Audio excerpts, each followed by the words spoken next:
Hi everyone, and welcome to There and Back Again. I'm Alistair Stevens. This week we are looking at the end of the Two Towers. No, really, this time I mean it, pinky swear. We have a paltry 3 slides taken from the end of Chapter 10 of Book 4 of The Lord of the Rings. Then we're going to look at some listener questions, or more accurately, more technically, we are going to look at least one listener question which I received from about 1,000 listeners. From many, many listeners are fascinated by, what is that artifact called? Oh, the One Ring. We're going to talk a lot about that at the end of tonight's session, and maybe some other things besides. Let's see how we do. Before we get started, though, a quick programming note. The production schedule for There and Back Again is linked to in the show notes accompanying every single podcast, and it is up to date and as accurate as I can make it, given my predilection for running long and adding extra sessions. I've had some questions recently about my long-term plans for this series. I think when we passed the midway point just a couple of episodes ago, some people started to get worried about what the future held for There and Back Again, but don't worry. There's lots to look forward to. Right now, we're scheduled to run through episode 103, a little less than 50 episodes from now. We're going to spend the next 3 months, starting next week, looking at the Return of the King in our usual depth. I've scheduled a single week for the discussion of the appendices at the end of The Lord of the Rings, which is wildly optimistic. So that's almost certainly going to overrun horribly, and we'll add a few more right there at the end of the Return of the King. Then we're going to look at all 6 of the Peter Jackson movies in release order. So that's the extended cuts of The Fellowship of the Ring, The Two Towers, The Return of the King, An Unexpected Party, The Desolation of Smaug, and then The Battle of the Five Armies. We're taking 2 weeks per movie, so that is going to be another 3 months of discussion, which means that at the beginning of November, in theory, probably in reality, closer to Thanksgiving, possibly even closer to Christmas, we will see how that all works out, we are going to begin our discussion of the Silmarillion. Our discussion of the Silmarillion within the context of There and Back Again is not going to be comprehensive. My goal for this discussion of the Silmarillion is to make it accessible. Basically, what I want to do is bring as many people as possible who have never read the Silmarillion on that journey with me. As of this moment, I have scheduled a week each for the Ainulindale, for the Valaquenta, for the Akalabeath, and for On the Rings of Power in the Third Age, the last section of the Silmarillion, plus 15 weeks on the Quenta itself, which forms obviously the heart of the Silmarillion. So that's 20 weeks, including a postscript Q&A session, but we'll probably end up running 26, 28, something like that. In theory, then, we're supposed to finish the Silmarillion in April of next year, but June is more likely. I say all of this partly because, as I say, I've had questions about it, but because I'm also already thinking about the next part of this series, or alternatively, the next podcast series entirely apart from There and Back Again. And honestly, I'm thinking about this because just so many of you are asking about it. Normally, I'm happy just to let these things unfold as they do. But here, even a year out from the end of There and Back Again, I'm already looking at the next project. So I'm thinking about delving deeper into Unfinished Tales, looking at Beren and Luthien, looking at some of Tolkien's other work. Basically, I don't think that I want to delve into the entire history of Middle-earth, but there's a lot of good material that wouldn't necessarily demand us looking at the close textual revisionist history of The Lord of the Rings, as fascinating as that would be. I'm also thinking about starting a similar and thematically, tonally connected series after There and Back Again is done. Candidates right now include a series on the Bible as literature, which I've been discussing over the course of the last few weeks, the works of George R.R. Martin, the Narnia series by C.S. Lewis, the entire Wheel of Time series, Stephen Donaldson's Chronicles of Thomas Covenant, Raymond E. Feist's Rift War series, Catherine Kerr's beautiful Celtic-inflected, resonant, lovely Devery series. The list goes on and on and on, and I'm sure I'll hear from all of you on your favorites from that list and on other things that I haven't even considered. There are many, many other fantasy novels which are going to be covered in the course of, a series of Point North one-shots or in the Point North patron-exclusive book club or in other places. I want to really look at something substantial, something meaty, something with some depth in the next couple of years. Suffice to say, we've got at least a year left of There and Back Again, and lots more adventures ahead. So with that housekeeping taken care of, and with a reminder that you can find the production schedule right there in the show notes, it's just a Google Drive spreadsheet that you can go and look at, and everything is planned out, as I say, to April of next year. With that housekeeping taken care of, let's get into our very brief reading for tonight's session and the introduction of our favorite orcs, I guess, Shagrat and Gorbag. The eye was busy elsewhere, I suppose, said Shagrat. Big things going on away west, they say. I dare say, growled Gorbag, but in the meantime enemies have got up the stairs. And what were you up to? You're supposed to keep watch, aren't you? Special orders or no? What are you for? That's enough. Don't try to teach me my job. We were awake all right. We knew there were funny things going on. Very funny. Yes, very funny. lights and shouting and all. But Shelob was on the go. My lad saw her and her sneak. Her sneak? What's that? You must have seen him. Little thin black fellow like a spider himself, or perhaps more like a starved frog. He's been up here before. Came out of Lugbor's the first time years ago, and we had word from high up to let him pass. He's been up the stairs once or twice since then, but we've let him alone. Seems to have some understanding with her ladyship. I suppose he's no good to eat. She wouldn't worry about words from high up. But a fine guard you keep in the valley. He was up here a day before all this racket. Early last night we saw him. Anyway, my lads reported that her ladyship was having some fun, and that seemed good enough for me until the message came. I thought her sneak had brought her a toy, or that you'd perhaps sent her a present, a prisoner of war or something. I don't interfere when she's playing. Nothing gets by Shelob when she's on the hunt. Nothing, say you? Don't you use your eyes back there? I tell you I'm not easy in my mind. Whatever came up the stairs did get by. It cut her web and she got clean out of the hole. That's something to think about. Oh, well, but she got him in the end, didn't she? Got him? Got who? This little fellow? But if he was the only one, then she'd have had him off to her larder long before, and there he'd be now. And if Lugbor's wanted him, you'd have to go and get him. Nice for you. But there was more than one. At this point, Sam began to listen more attentively and pressed his ear against the stone. Who cut the cords she put around him, Shagrat? Same one as cut the web. Didn't you see that? And who stuck a pin in her ladyship? Same one, I reckon. And where is he? Where is he, Shagrat? Shagrat made no reply. So, Shagrat and Gorbag, coming upon the body of Frodo Baggins, watched unseen by Sam, who is, lest we forget at this moment, currently wearing the ring. Shagrat is a rough combination of two fairly unpleasant common English words. Shag meaning matted, oftentimes dirty hair, and rat meaning vermin in the general sense. The Old English sense of rat just meant vermin or pest. So Shagrat and Gorbag, I mean, probably doesn't need much translation. He is a bag of gore. He is a meat sack, is what I'm basically saying. So Shagrat and Gorbag here are orcs. The other word that is introduced here, Lugburs, that is the name of Barad-dûr in the Black Speech, composed of the two words Lug, meaning fortress or prison, and Burs, meaning dark, which is, of course, in the classic Tolkienian fashion, exactly the same word as it is in Sindarin. Barad-dûr means dark tower in Sindarin. Lugburs means dark fortress, dark tower in the Black Speech of Mordor. So this is our introduction to the orcs of Mordor, and this is a little challenging. We've met orcs before, of course. We've met the Uruk-hai, and we've met Grishnak and Azog and Bold and the Great Goblin, and the Great Goblin back in the pages of The Hobbit, and a handful of others besides. So this isn't our first time getting named orcs. This isn't even our first time getting characterization for orcs, not our first time getting attributed dialogue from them. But the extended conversations that we get between Shagrat and Gorbag are, I think, unique in The Lord of the Rings. They represent not just the movement of the plot or the broad stroke characterization of the enemy, but these scenes give us our best glimpse yet at what an actual established day-to-day orc culture would look like. And though it's a mean kind of quotidian existence, it is still clearly a culture. This is conversation. They're dealing with the hierarchy of authority here in Mordor. They're dealing with the orders from high up. They're dealing with this tense and somewhat combative, but also ultimately submissive relationship with her ladyship, with Shelob here.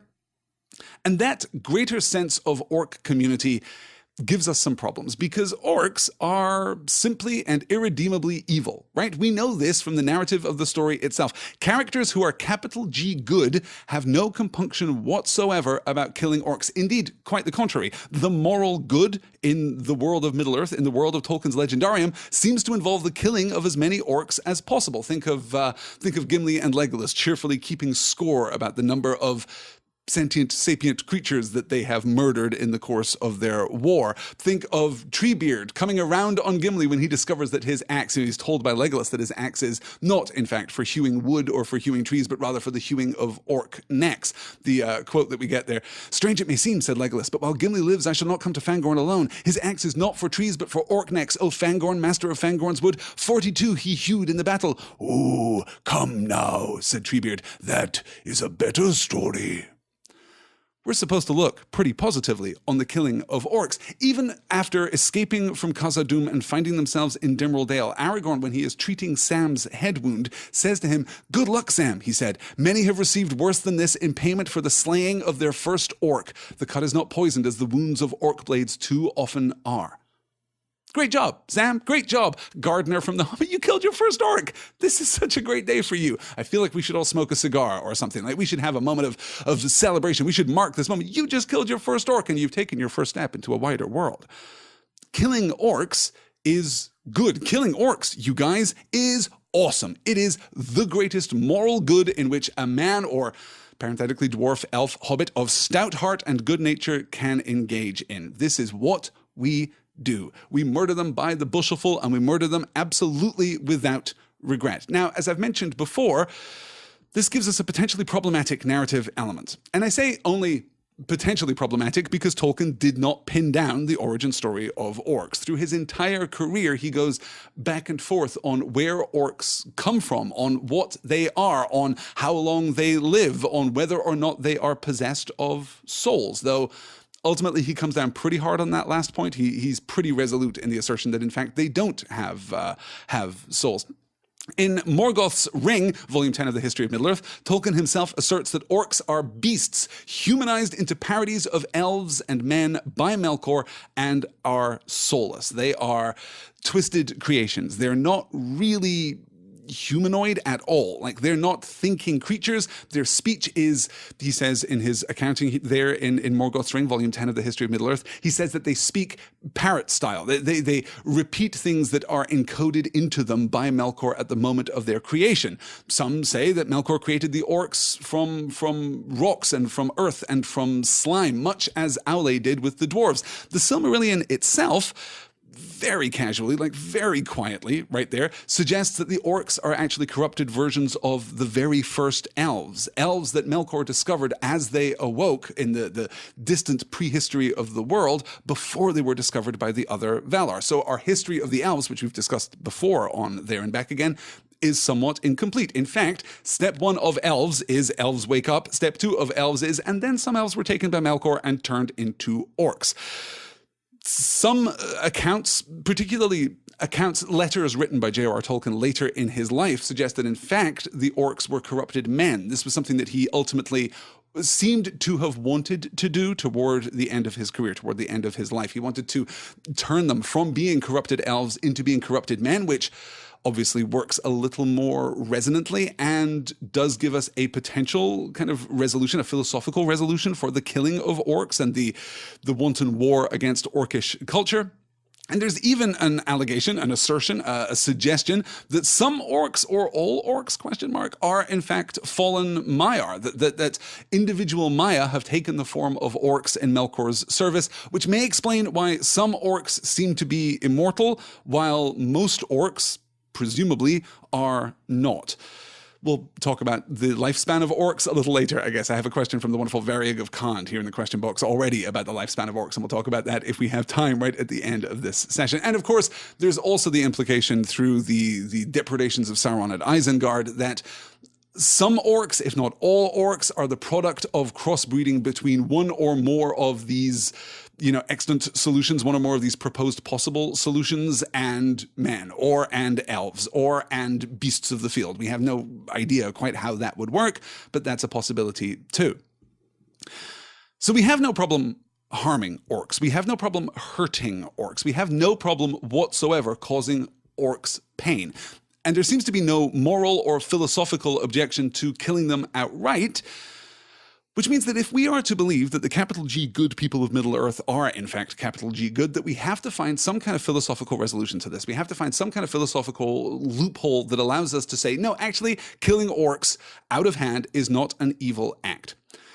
And it's tempting in the first instance to say that orcs are simply evil. They have been corrupted by darkness. They have been corrupted by Melkor. They have been corrupted by Sauron. They have been corrupted by the Shadow. They are just bad. They are beyond any hope of redemption. Thus, it isn't just morally necessary to kill them in a utilitarian sense, but it is actually merciful to kill them, right? That In their corruption, they have no hope of redemption, thus we kill them. And if they don't have souls, then we have just removed a problem from the world. And if they do have souls, then their souls are going to go wherever orc souls go, presumably to the elven halls, if in fact they are corrupted elves, or better still, on to their final reward if they were corrupted men. If each individual orc still carries within him that fea, right, that spark of soul or of spirit usually gifted to man at the moment of their birth, that leaves the world of Arda behind and goes on to their eternal reward upon the moment of their death, then killing them is actually, I mean, an act of greater mercy. It is an act of profound mercy to remove them from this vale of tears, to remove them from this life of evil and corruption. Not just the evil and corruption that is innate to the orcs, but the evil and corruption that they do, that they act, that they spread through the world. We free them from that, and their souls go wherever their souls go. And there's also the possibility that if orcs are in fact crafted from earth, if they are warped from beasts, that they have no souls, that they are not, that they are clearly sentient but not sapient, right? They lack the ability. It's funny because we're going to be talking about sentience and sapience later in the context of the ring too.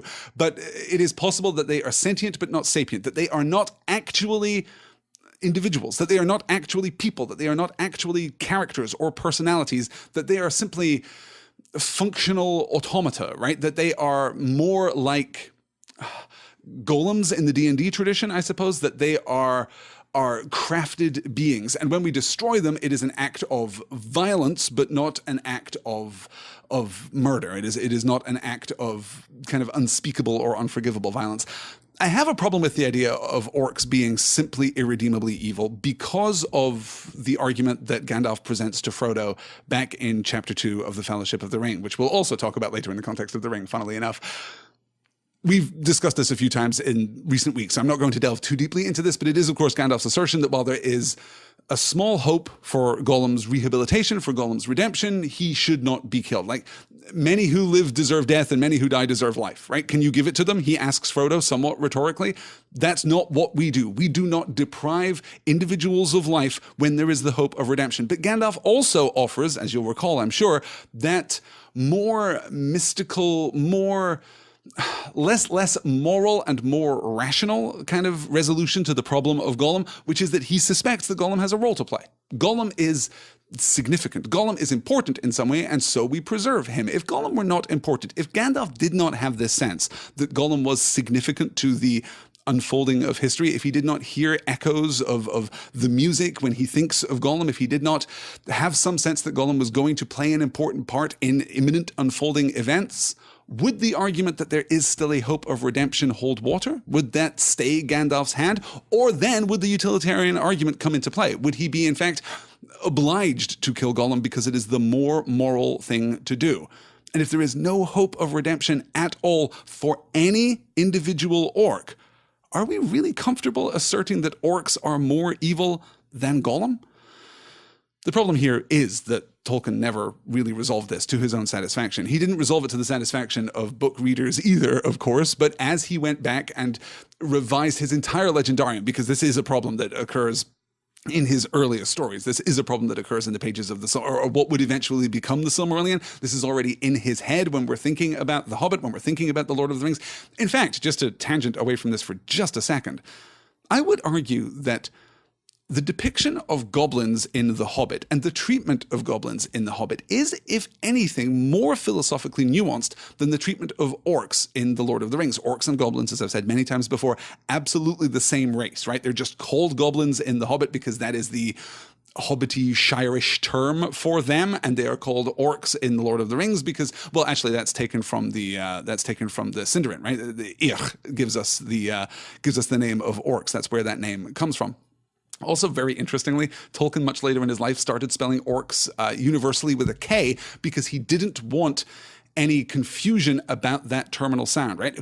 he was writing the word orcish a lot as he was trying to resolve this problem, as he was trying to think through the role of orcs in Middle-earth, and he didn't want anyone to look at that and think that it should be pronounced Orcish because of the potential for misreading that hard C, which is always a hard C in Tolkien's writing. He doesn't use the soft C in his constructed languages at all, in fact, but he wanted to kind of remove any possibility of confusion there and replaced it with replaced it with a K, excuse me, which just makes me think of Games Workshop. It makes me think of, the Warhammer Fantasy universe or the Warhammer 40,000 universe, which is another topic for another time, I'm sure. So what is the resolution to the orc problem? What are we to make of orcs? Well, for all of our discussions about orcs being corrupted elves, being corrupted men, possibly being, automata carved from earth and slime, possibly being beasts which speak parrot fashion after the style and mode of Melkor, just repeating internal things that they have heard, that even their internal corruption and their predisposition to rebellion and to internal conflict, that even that was coded into them by Melkor. Okay, let me put my cards on the table here. That is my least favorite explanation. I don't like that explanation at all. I don't hate the idea of them being corrupted beasts. I don't hate the idea of Melkor seeking to remold subhuman animals, right? Again, subhuman, sub-elven, sub-dwarven, but inhuman animals into the mode and manner of human beings. That actually seems quite true to what we know of Melkor from the Silmarillion, and it seems absolutely consistent that Sauron would continue to use those foot soldiers, those servants, those slaves in Barad-dûr and beyond.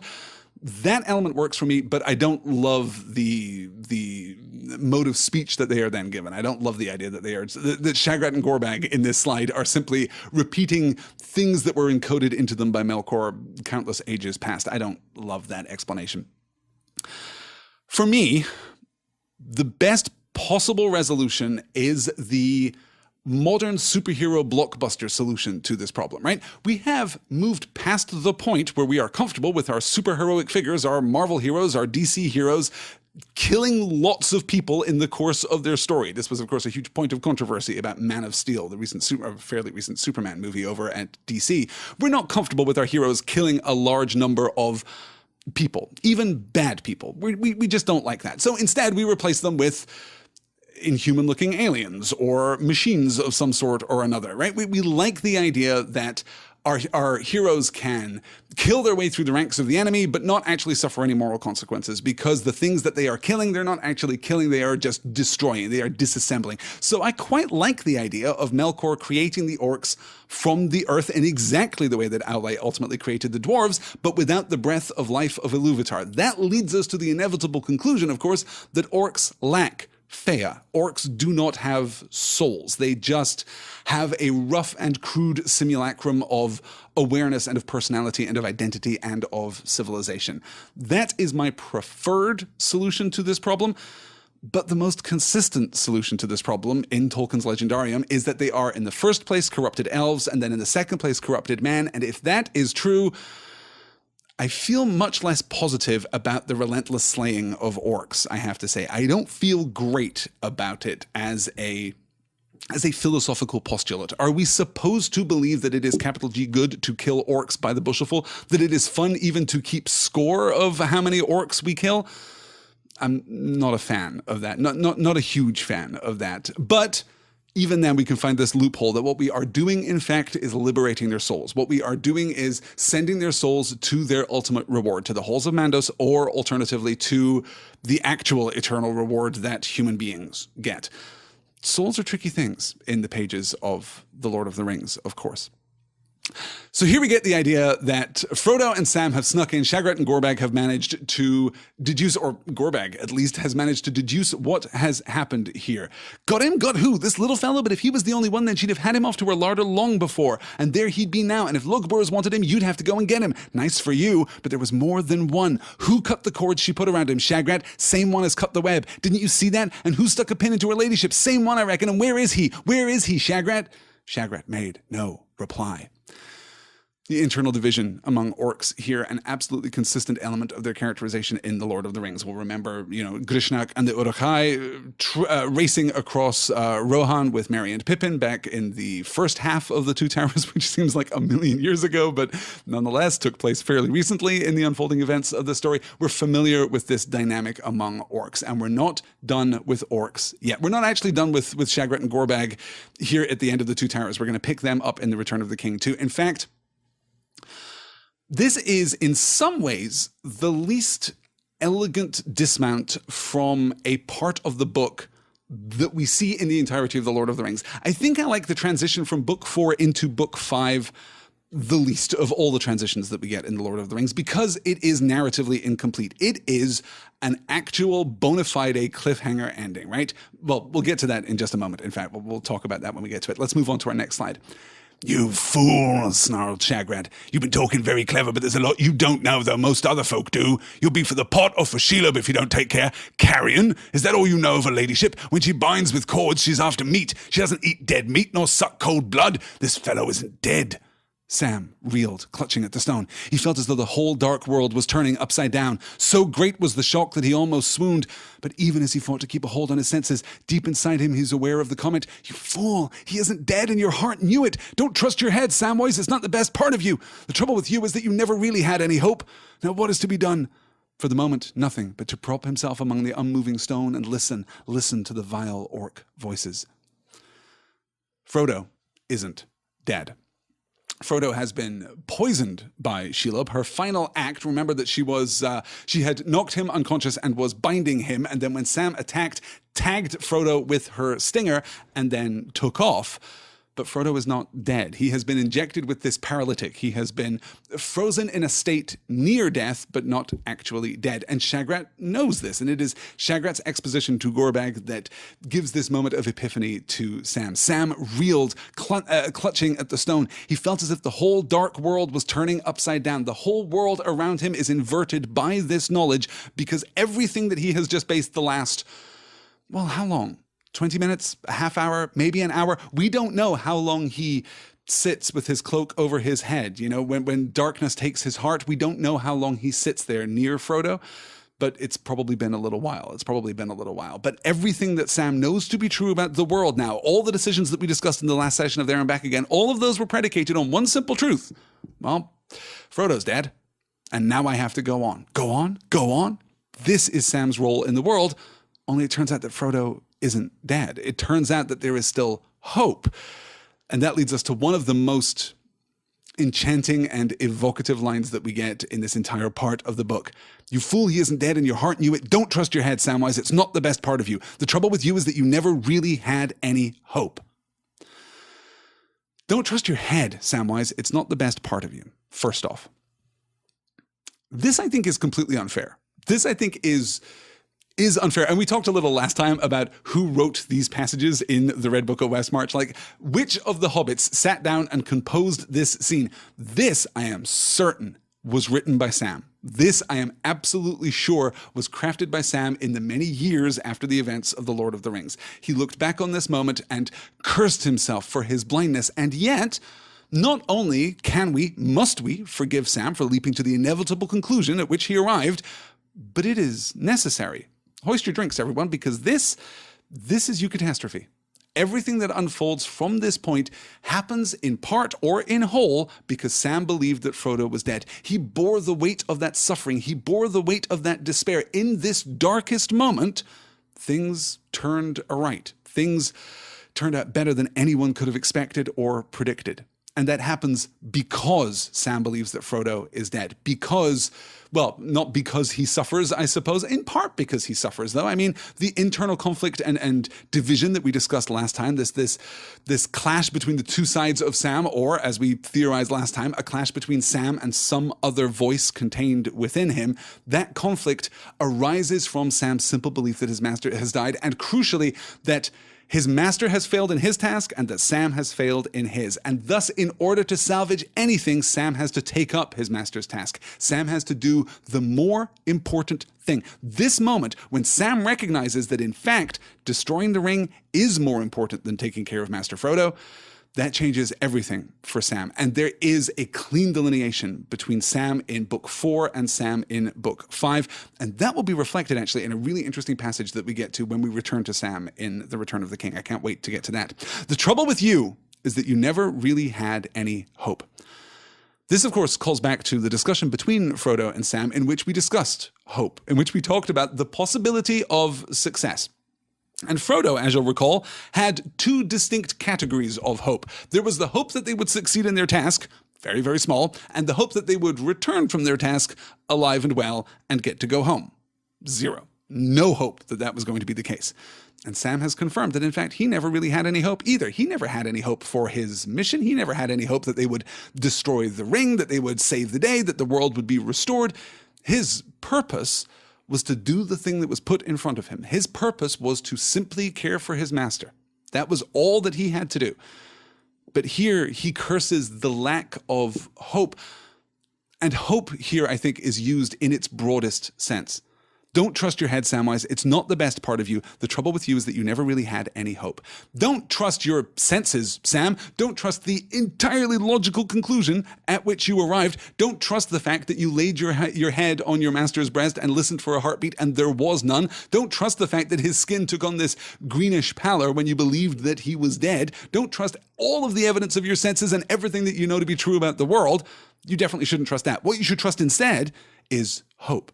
What you should trust instead is light, is in eucatastrophe, is in this positivity, this turning to good that underpins the world, this reckless, defiant hope that carries you forward even when you know you should falter, even when you know that you will be defeated. This reckless, defiant hope propels you forward. If Sam had had that, well, what would he have done?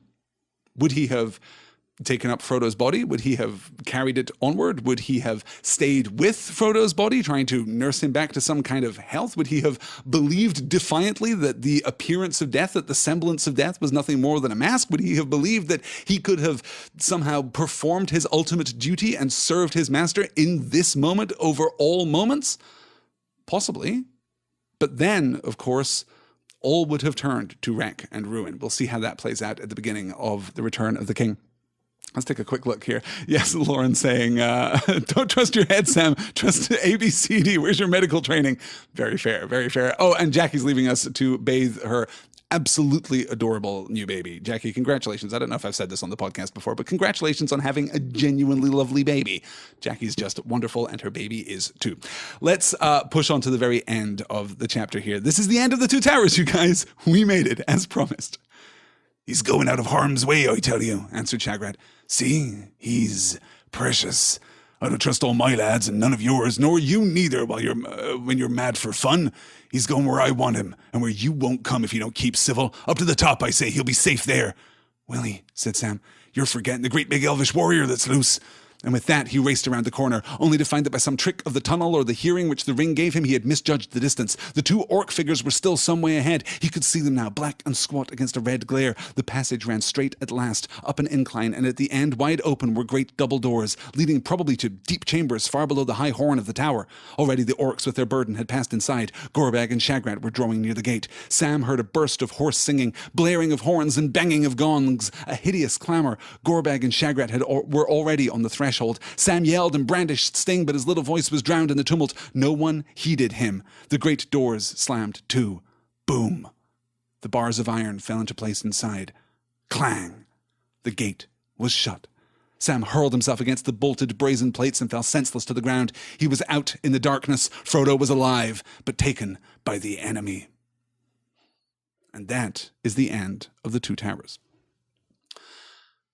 And it ends in a really interesting place. We talked a lot about the ending of the Fellowship of the Ring and how purposeful and careful and well-composed the ending of the Fellowship of the Ring is. How specific Professor Tolkien is in his narrative intent. What is the end of the Fellowship of the Ring? It is not Boromir trying to grab the ring, you guys. That is not what ends everything. It is Frodo's decision to go on by himself. That is the true breaking of the Fellowship. It is not a betrayal. It is an act of courage, in some senses an act of love, certainly an act of faith, of belief, of hope. Frodo believes that he can go on by himself. He believes that he must go on by himself. And curiously, minor spoilers, I suppose, for the end of The Return of the King, but curiously, all three volumes of The Lord of the Rings, The Fellowship of the Ring, The Two Towers, and The Return of the King, all end with Frodo and Sam being parted or almost being parted, right? Back at Parthgalen, Frodo is trying to leave Sam behind. Sam runs down the green sward toward the water. He leaps out, he splashes, and Frodo rescues him and drags him into the boat, and they go on together. Now Frodo has been taken again, and Sam is racing after him again, but can't quite reach him. The end of The Return of the King, of course, is going to be Sam letting Frodo go. That is a very quiet, but I think completely deliberate and beautifully composed 3-beat. What it doesn't do, for me personally, is meaningfully improve the end of the Two Towers. And that's not to say that I don't enjoy this part of the story. I absolutely enjoy this part of the story. But as a structural division, it is for me the weakest ending of any of the 6 books of The Lord of the Rings. More on that, I suppose, when we move into The Return of the King and we get to look at the back half of the sequence and we get to see why the breaking point was drawn where it was drawn, why we end the Two Towers here rather than at the end of the next scene that we get between Frodo and Sam, which would be arguably more resonant, arguably more powerful. We'll talk about that when we get to it. That, you guys, takes us to the end of the Two Towers. Let's take some Q&A, shall we? Let's take the Q, in fact, and I will strive to present you all with an A because I have received, no kidding, 20, 25 variations on this particular question over the course of the last couple of weeks, and it's always phrased in very polite terms, but it can ultimately be distilled down to a very simple question. But seriously, what's up with the ring? Seriously, what is going on? Yes, okay, we can talk about the influence of the ring on Boromir, and we can talk about Tom Bombadil holding it up, and it's all probably fine, but really, though, what is up with the ring? And if we're going to talk about the ring, we should talk first about the timeline of the ring. Let's talk about the history. I've actually prepared a quick timeline here for you, going back almost 5,000 years into the history of Tolkien's Legendarium. So, the ring. In 1500 of the Second Age, that's 4,900 years before the events of The Lord of the Rings proper, the Elves of Eregion begin forging the Rings of Power. We're going to talk about why they forged the Rings of Power in just a few minutes. In 1600 of the Second Age, the One Ring is forged by Sauron in secret at Rodruin, at Mount Doom. Sauron seizes all of the other rings. He demands all of the other rings, save for the three elvish rings, which are concealed. In 1700 of the Second Age, the War of Elves and Sauron ends. This is the war that Sauron unleashes upon the elves. What happens is that Sauron goes to the Elves of Eregion in disguise. He goes disguised as Annatar, the Lord of Gifts, and there they craft the rings. 9 for men, 7 for dwarves, and the 3 for elves. Though, actually, the 9 and the 7 are not different rings, right? They don't craft a set of 9 rings and then a set of 7 rings. They just craft 16 rings, right? So when we're talking about the great rings of power, we should talk about the 1 and the 3 and the 16. The difference between the dwarf rings and the rings for man is what happens when you give the ring of power to a dwarf or a man. If you took one of the rings from the Nazgul and gave it, I guess the Nazgul aren't still at this point bearing the rings, right? We established that. It's deep and contradictory in the Legendarium, but I'm pretty sure that is the case at this point in history. But if you take one of the rings of man and you give it to a dwarf, it is a dwarven ring. It does what the dwarven rings do. There doesn't seem to be any specificity in their design here, and we'll talk, as I say, about why they were created in just a minute. So Sauron then slips away from Eregion and crafts the One Ring in secret. Celebrimbor figures it out. He feels the influence of the One Ring. Sauron demands all of the other rings, and they are given to him, except for the 3 elven rings, and Sauron launches the all-out assault on Eregion. He is ultimately beaten back in 1700 of the Second Age by a giant force, by a mighty military host dispatched from Numenor and their allies, the Elves. This is the War of Elves and Sauron, sometimes known as the Invasion of Eriador. Everything is pretty quiet for about 1,500 years. Then in the year 3261 of the Second Age, Ar-Pharazôn, king of Numenor, invades Middle-earth with the most titanic army, the, I suppose, second biggest Numenorian army that we'll ever see, in fact. And he invades Middle-earth and captures Sauron. This does not work out quite the way that he wants, because he takes Sauron as a prisoner back to Numenor, but Sauron has pulled a Joker, or a Loki, or the Wookiee prisoner gambit, right? Like, he has feigned to surrender himself to Ar-Pharazôn and to the Númenóreans, and he has surrendered on purpose. He is taken back to Numenor. He uses the ring to corrupt Numenor, particularly to corrupt Ar-Pharazôn, whom he goads into launching an assault on Valinor, leading to the cracking of the earth and the sinking of Numenor. This happens in 3319 of the Second Age.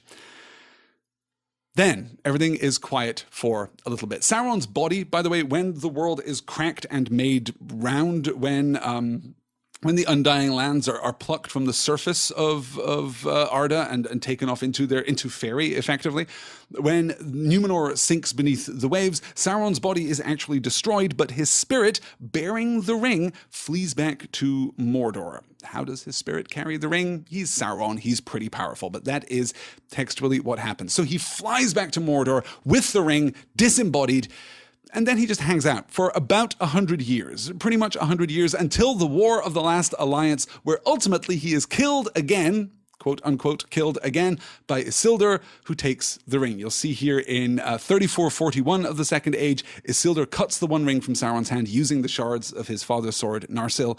This is the end of the Second Age. Isildur takes up the ring, Isildur's bane, and wears it for 2 years, until the disaster at the Gladden Fields. In the year 2 of the Third Age, Isildur falls, the One Ring sinks into the Anduin and is lost. 1,000 years later, in 1050 of the Third Age, Sauron returns. He makes his home at Dol Guldur. He's turning, at this point, Greenwood the Great, previously a bastion of the Old Forest. He turns Greenwood the Great into Mirkwood because of the influence of his spreading corruption going forth from Dol Guldur.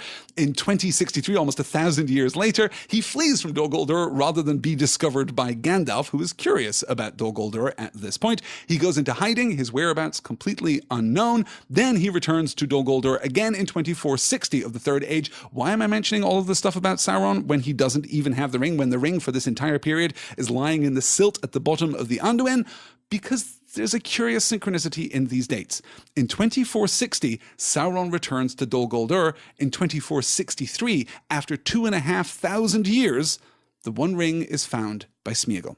Well, technically the One Ring is found by Déagol, who is then immediately killed by Smeagol, and he becomes the new ring bearer. He then hangs out under the Misty Mountains for 500 years until the ring slips from his possession and is taken up by one Bilbo Baggins of Bag End in 2941 of the Third Age. Then in 3001 of the Third Age, Bilbo passes the One Ring on to Frodo, and in 3018, Frodo leaves the Shire carrying the One Ring. The events that we are currently reading about are taking place early in 3019 of the Third Age. That brings us up to the present day. This is the history of the ring. It was created by Sauron. It was born by Sauron. It was taken from Sauron by Isildur, who lost it 2 years later, who was, according to some, betrayed by it. 2 years later, we're going to look a little bit at how Isildur interacts with the ring. I'm actually going to break one of the unwritten rules here at There and Back Again and use a quote from the Unfinished Tales to talk a little about what happens at the disaster at the Gladden Fields in just a moment. So Isildur loses the ring. It hangs out at the bottom of the Anduin for 2,500 years, is taken up by Smeagol, lives under the Misty Mountains for another 500 years, because after 2,500 years at the bottom of a river, 500 years in a cave beneath the Misty Mountains doesn't sound so bad. Then Bilbo, then Frodo. That brings us up to the present day, and Samwise Gamgee, now a ring bearer. There is an interesting specificity, in fact, in Tolkien's writing that only Bilbo, Frodo, and Sam are referred to as ring bearers. The other people who bore the ring, but they are not, in whatever mythical or metaphorical sense we want to view the word ring bearer, they are not, capital R, ring bearers, right? This is a different thing. The hobbits are slightly different. So that's the history of the ring from its origin back in 1600 of the Second Age, 4,800 years before the present, all the way up to Sam's finger as he crashes into the doors, here pursuing Frodo's previously thought dead, now thought alive body. But what is the ring for? In order to ask what the One Ring is for, I think we have to ask what the rings of power in general are for, and for that, we have to also break that unwritten rule, and we have to quote from the Silmarillion. This is from the Silmarillion. This is from on the Rings of Power in the Third Age. This is the last section of the Silmarillion. This is about Sauron, of course, going forth into the world. Men he found the easiest to sway of all the peoples of the earth, but long he sought to persuade the elves to his service, for he knew that the firstborn had the greater power, and he went far and wide among them, and his hue was still that of one both fair and wise. Only to Lindon he did not come, for Gil-galad and Elrond doubted him and his fair seeming, and though they knew not who in truth he was, they would not admit him to that land. But elsewhere the elves received him gladly, and few among them hearkened to the messengers from Lindon bidding them beware. For Sauron took to himself the name of Anatar, the Lord of Gifts, and they had at first much profit from his friendship. And he said to them, Alas, for the weakness of the great! For a mighty king is Gil-galad, and wise in all lore is Master Elrond, and yet they will not aid me in my labours. Can it be that they do not desire to see other lands become as blissful as their own? But wherefore should Middle-earth remain forever desolate and dark, whereas the elves could make it as fair as Eressëa, nay, even as Valinor? And since you have not returned thither, as you might, I perceive that you love this Middle-earth, as do I. Is it not then our task to labour together for its enrichment, and for the raising of all the elven kindreds that wander here untaught to the height of that power and knowledge which those have who are beyond the sea? To the height of that power and knowledge which those have who are beyond the sea. It was in Eregion that the counsels of Sauron were most gladly received, for in that land the Noldor desired ever to increase the skill and subtlety of their works. Moreover, they were not at peace in their hearts, since they had refused to return into the West, and they desired both to stay in Middle-earth, which indeed they loved, and yet to enjoy the bliss of those who had departed. Therefore they hearkened to Sauron, and they learned of him many things, for his knowledge was great. In those days the smiths of Ost-in-Ethel surpassed all that they had contrived before, and they took thought and they made rings of power. But Sauron guided their labours, and he was aware of all that they did, for his desire was to set a bond upon the elves and bring them under his vigilance. So at this point in history, Sauron is moving through the world, cloaked in a fair-seeming guise. He seems, his hue is still that of one both fair and wise. Only to Lindon does he not come. Lindon is the country of Gil-galad. It's on the western shore. It's to the west of the Shire. It's where the Grey Havens is. That is the former kingdom of Gil-galad, all the way out there on the shore. Only to Lindon did he not come, for Gil-galad and Elrond doubted him and his fair seeming, though they knew not who in truth he was. They would not admit him to that land. So Gil-galad and Elrond, there's something weird about that Anatar guy, though, right? Yeah, no, there's something really weird about that Anatar. We shouldn't let him in. I don't think we should let him. No, we definitely shouldn't let him in. And also, let us send forth messengers just to warn people to chill out, just to say, hey, that Anatar guy, maybe just don't like give him your credit card number, or maybe don't like leave him with your phone or anything like that. He's a shady dude, is what we're saying. But that doesn't matter, because he doesn't go to Lindon. Instead, he goes to Eregion, and he says to them, Alas for the weakness of the great, for a mighty king is Gil-galad, and wise in all lore is Master Elrond, and yet they will not aid me in my labours. Yeah, I went to Lindon, and they said no, they won't help me do this thing which I want to do more than anything else. Like you, who have chosen not to depart from Middle-earth and return to the Undying Lands, you have chosen to stay here. You have tarried here a while, and like you, I love Middle-earth.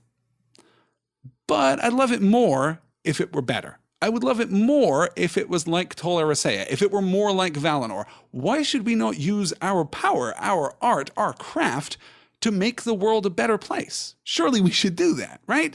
I can help you. We can make this thing happen. It's going to be great.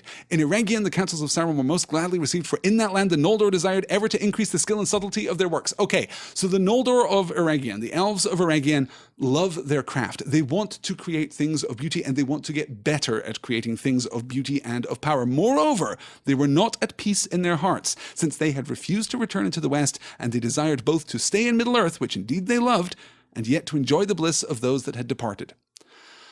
Well, we could go back to Valinor, where it's, idyllic forever, and we're happy, but we love Middle-earth. We want to be here, but it wouldn't hurt if it was more like Valinor. Like, it could be somewhere halfway between. We could make it better than it is. I mean, have you seen some of these places? They're not great. Like, not awesome. Have you been down to like Rohan? There's nothing there. There's just like 400 miles of grassland and not even any people living there yet. It's pretty boring. So yeah, actually we would like to use our skills. Anatar, Lord of Gifts. Lord of Gifts. It's a great name, by the way. Come give us your gifts. Come give us your gifts. Teach us how to make awesome things so that we can make the world better.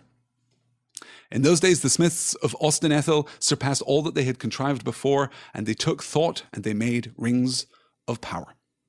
Under the influence of Anatar, under the influence of Sauron, they crafted the rings of power to improve Middle-earth, to preserve and to beautify and to bring life and vibrancy to Middle-earth itself. These rings, the creation of these rings by the Smiths of Eregion, are well-intentioned. Ostanethel, by the way, is basically Holland. It's that southeastern part of Eregion. It's the ruin that the Fellowship pass right before they get to the Gates of Moria. It's the Elven kingdom to the west of Khazad-dûm there. So we're kind of roughly familiar with that too. But that is where the Rings of Power were crafted, save for the One Ring. And it's a little ambiguous whether the Elven Smiths there, the Noldor Smiths there, crafted innumerable rings of power or just the great rings, right? Because we've drawn that distinction before. Gandalf has observed that distinction before. No, there are many rings of power in the world, like whatever. There's a ring that makes your hand glow pink, like cool. I don't know why anyone would want that, but maybe someone wanted it. Maybe it was like a first-year test for a blacksmith of Eregion, for a jewelry crafter of Eregion. I don't know, but there are innumerable rings of power, but there are also great rings. They craft the great rings there. So they craft these great rings in order to preserve Middle-earth, in order to make Middle-earth better, to make it stronger. And we can absolutely see that elven impulse, because even at this time, right, this is post so much disaster and darkness, post so much war, so much shadow across the face of Middle-earth. The world is already beginning that long fade. We are already, in a sense, fighting that long defeat that Galadriel talks about in Lothlorien. The world is slipping closer and closer to darkness, and we can stop that. We can preserve things. And that is one of the elements that is most powerfully associated with the Rings of Power, the ability to preserve, the ability to maintain. This is true also of the Elven Rings, right? This is why Galadriel is capable of wielding Nenya to preserve Lothlorien, because the ring allows you to create and to preserve. But then we get the One Ring. So if this is the purpose of the other Rings of Power, what is the One Ring for? Well, actually, we have a very easy rhyme that tells us what the One Ring is for. 3 rings for the elven kings under the sky, 7 for the dwarf lords in their halls of stone, 9 for mortal men doomed to die, 1 for the dark lord on his dark throne in the land of Mordor where the shadows lie. 1 ring to rule them all, 1 ring to find them, 1 ring to bring them all, and in the darkness bind them in the land of Mordor where the shadows lie.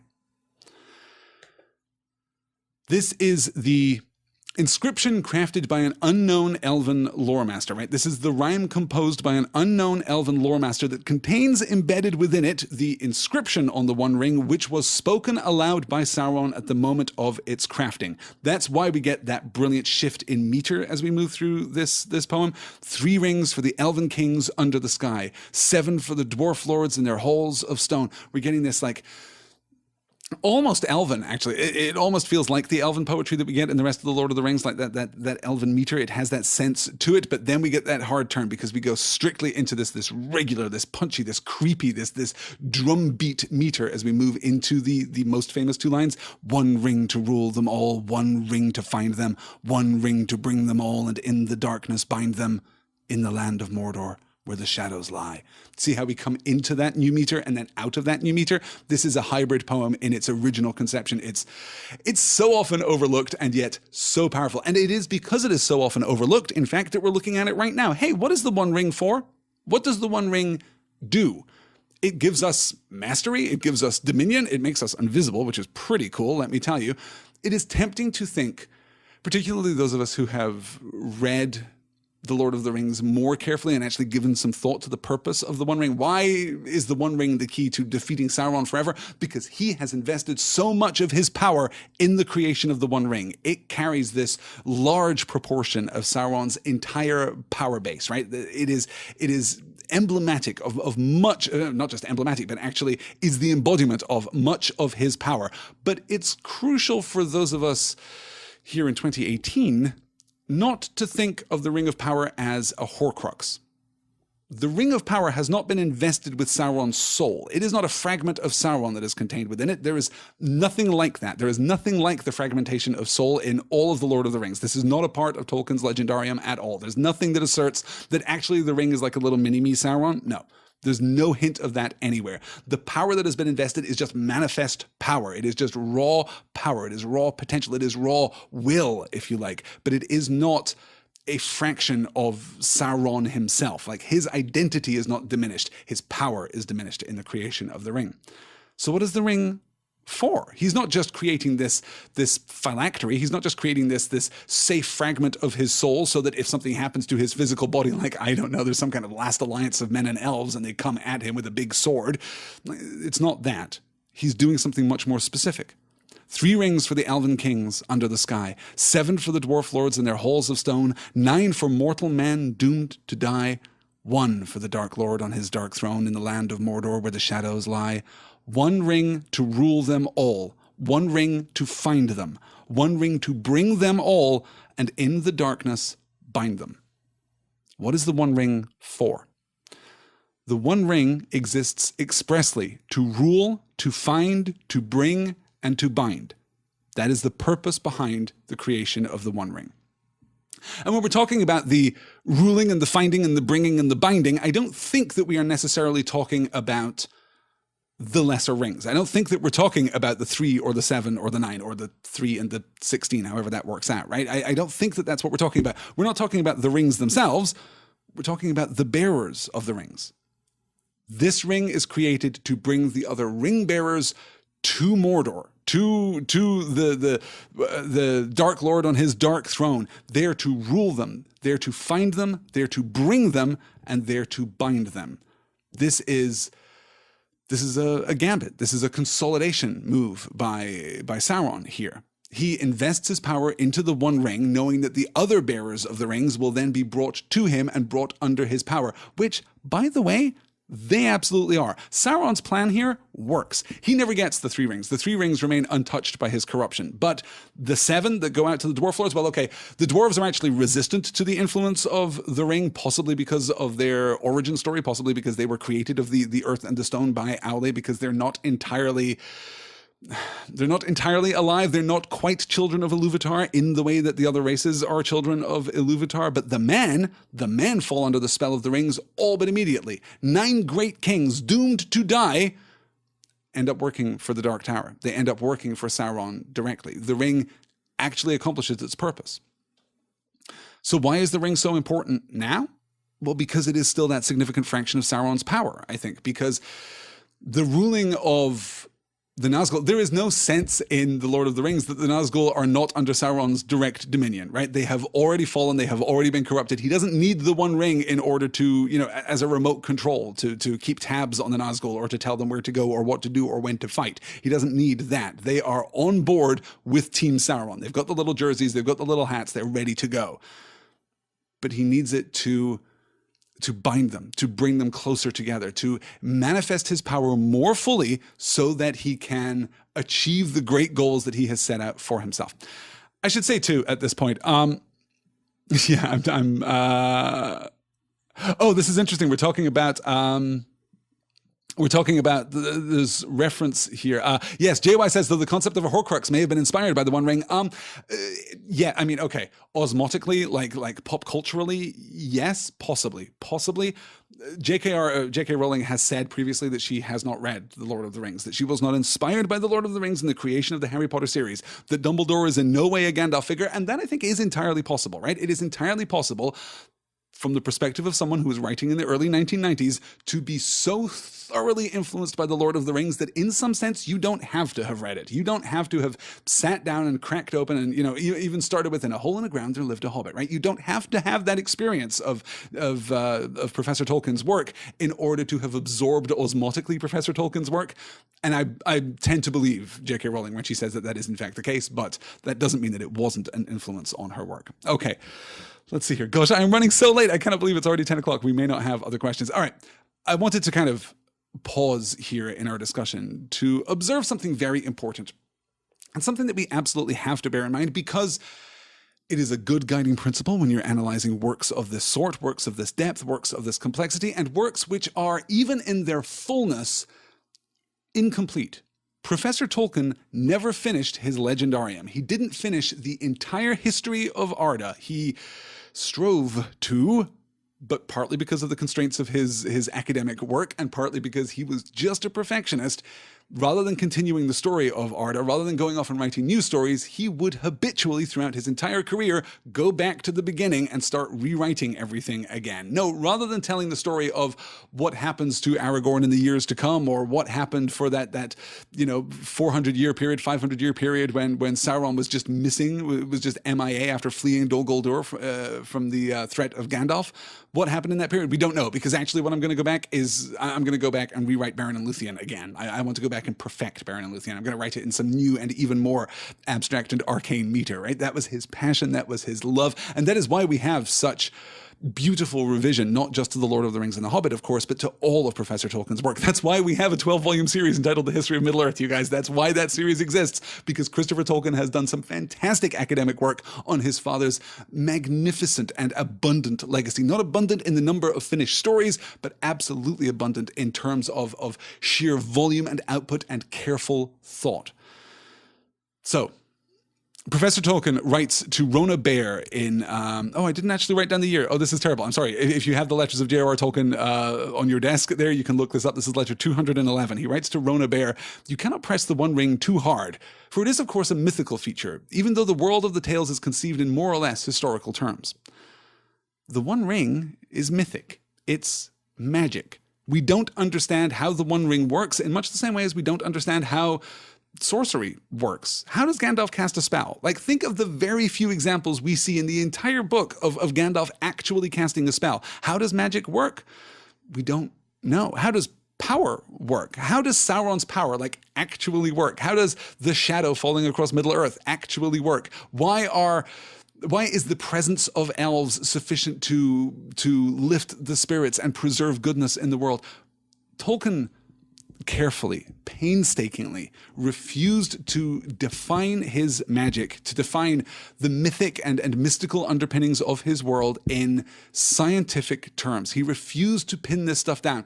Another point of contrast here between Professor Tolkien and J.K. Rowling, who actually delights in the natural philosopher approach to magic. Now, spell A is spell A, spell B is spell B. This is inspired in part by, the codification of fantasy fiction in the aftermath of J.R.R. Tolkien's work by creators like Gary Gygax, who sat down and wrote D&D based in large part off the works of J.R.R. Tolkien, right? The idea that a mage has 4 level 1 spells, 3 level 2 spells, and 1 level 3 spell per day. He has to have an 8-hour rest before he can cast those spells again. He learns them from a spell book, and as he casts them, they disappear from his memory. That's why spell power is limited in the world of D&D.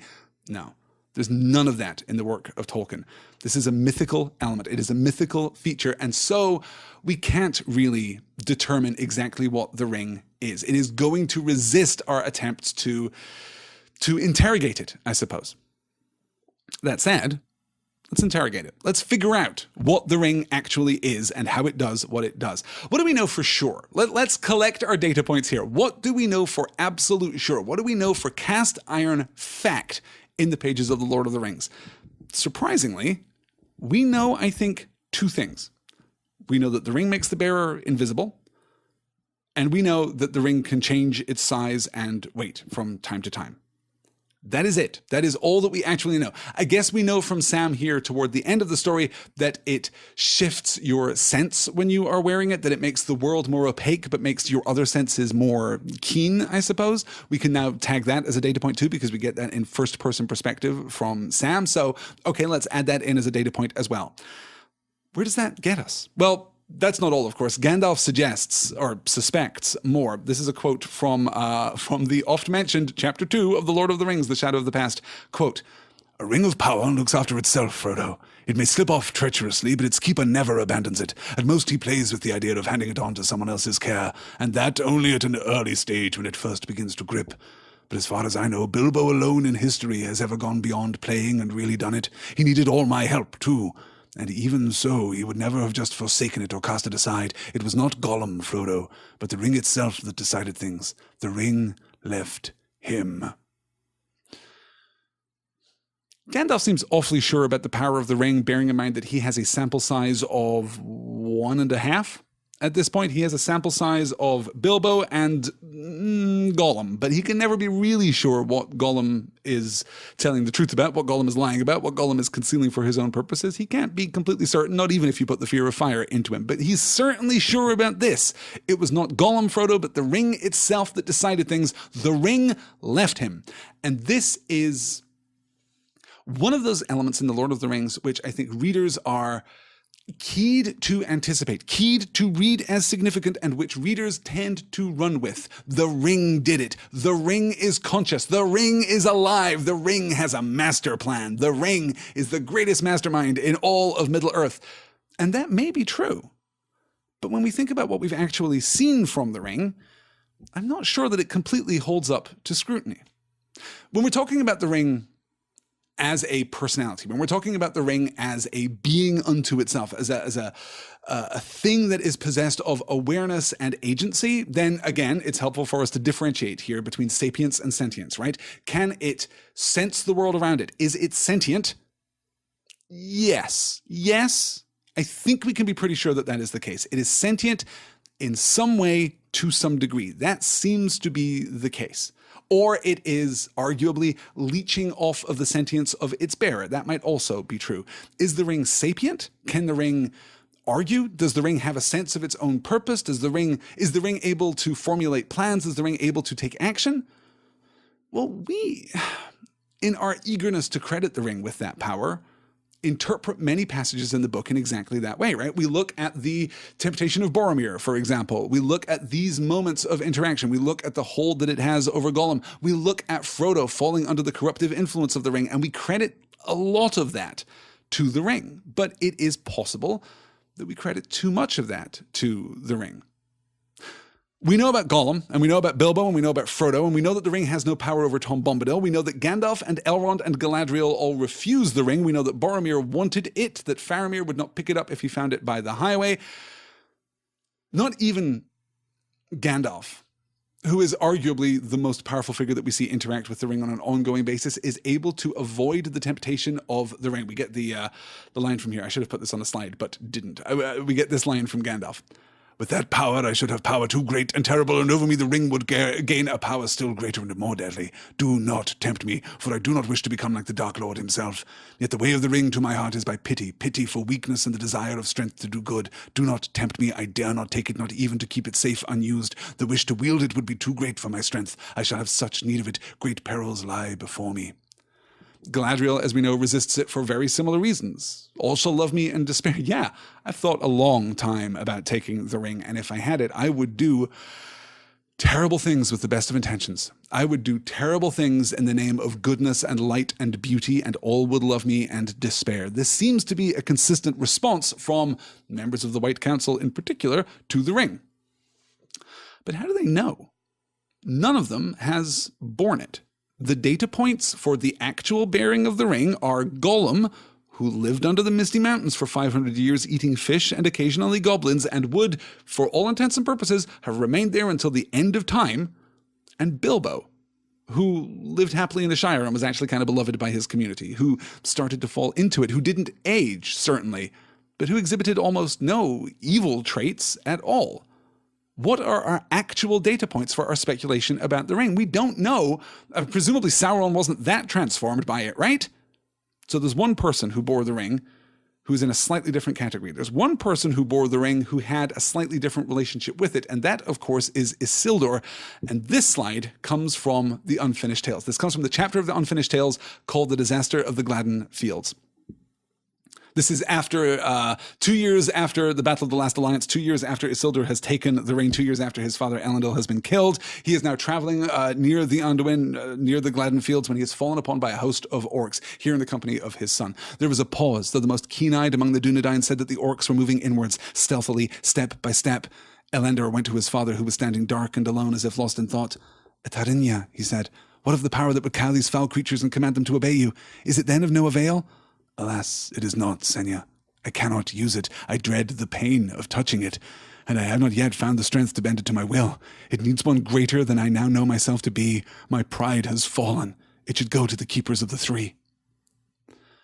This is pretty much the last interaction between father and son before Isildur dies. Before he flees, he puts on the ring with a cry of pain, as it's credited in the Unfinished Tales. He puts on the ring with a cry of pain and flees into the Anduin, where the ring slips from his finger. He is revealed and killed by orc arrows, and that is the end of Isildur.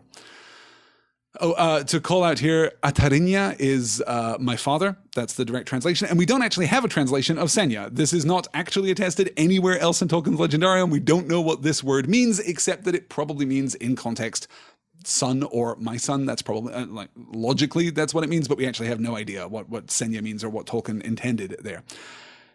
So look at this carefully. Elendor went to his father, who was standing dark and alone as if lost in thought. So the orcs are coming. They are silent, but the sharp-eyed Dunedain, they're all Dunedain at this point, right? The sharp-eyed Dunedain can hear and see and feel the orcs approaching stealthily, step by step. Elendor goes to his father, who's standing dark and alone. Atarinya, he says, what of the power that would cow these foul creatures and command them to obey you? Is it then of no avail? Hey, Elendor, how do you know about the ring? How do you know about the power of the ring? How do you know about the use of the ring? The ring has never left Sauron's finger until 2 years ago when your dad chopped it off with the shards of Narsil. How do you know what it's used for? And again, we've got to look here at the fictional frame surrounding this story. Who wrote the story and when and why and what was their intent, right? We can ask all of those questions very fairly, but at least within the fictional frame here, Elendor knows the power of the ring. And Isildur responds, alas, it is not, Senya. I cannot use it. I dread the pain of touching it, and I have not yet found the strength to bend it to my will. I cannot use it. First thought. I dread the pain of touching it. I read those as two distinct thoughts. I can't use it. A, I dread the pain of touching it. B, I have not yet found the strength to bend it to my will. Remember what Galadriel says to Frodo when Frodo says, okay, so I've got the best ring. How come I can't sense the other rings? How come I can't, I don't know, do magic tricks? How come I can't cast a magic missile at 4th level 3 times a day? And Galadriel says, well, you can use the ring to do those things. You can use the ring to dominate others, but you have to turn your will to it. You have to lean into that, and that's a thing that you haven't done. And then, of course, in the Two Towers, we've seen Frodo do exactly that with Gollum. We had the extracting of the original promise, and then the interactions in Ithilien, too, at the Forbidden Pool in Ithilien. So we've seen Frodo kind of slip down this slope a little bit now. But Isildur couldn't or didn't. I have not yet found the strength to bend it to my will. It needs one greater than I now know myself to be. My pride has fallen. It should go to the keepers of the 3. If the ring is interested in belonging to the most powerful person, why wouldn't it want to stay with Isildur? Well, possibly because Isildur doesn't use it, or doesn't want to use it, or can't use it. It may be that Isildur is simply too good, that he cannot bend his will to this purpose, that he cannot seek to dominate sufficiently that the ring will respond to his command. And it is, I think, it is potentially a coincidence, right? It is potentially a coincidence that Sauron returns to Dol Guldur in the guise of the Necromancer, and 3 years later, after 2,500 years, 3 years later, the ring is found in the Anduin by Deagol, right? That's possibly a coincidence, but also possibly not. The ring slipping from the finger of Isildur leading to his death after Isildur tells his son, I'm done, actually, with the ring. I can't use it. It should go to the 3. The keepers of the 3, he's talking, of course, about Elrond and Galadriel, and I guess Celebrimbor still has the other ring at that point, because he has yet to give it to Gandalf. Gandalf is not yet in Middle-earth. It's possible, right? It's possible that this is the case. We just don't have enough information to be absolutely sure. So what is up with the ring? What can we say with absolute certainty about the ring? He asked rhetorically as he was approaching the end of this podcast. I can't believe I've spent so much time talking about this. Thank you all so much for indulging me. What do we know for sure about the ring? Well, what I find most interesting about the ring is that the ring plays consistently, not toward fantasies of power, but actually toward fear.